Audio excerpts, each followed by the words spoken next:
Hey everyone, welcome to the Best Online Tutorials channel. In this one, I'm showing you how to create Gmail aliases to track spam sources. So first, let's look at the built-in plus sign trick. Whenever you sign up for a new website or newsletter, simply add a plus sign at the site's name right after your username. For example, you can use something like yourname@gmail.com, sign up as your name plus netflix@gmail.com, or just let me show you something like this. So it's going to be your name, then plus store name @gmail.com.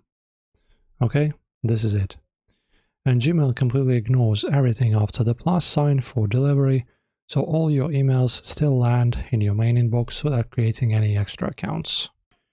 And also, when you start getting annoying spam or promo emails, here's how you catch the culprit.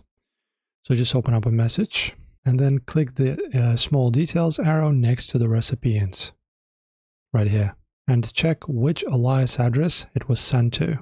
And then to block it, you click here, show search options. Then in the Gmail search bar, type in the alias into the to field right here and click create a filter and then just choose delete and you're done. Enjoy, hopefully this helped.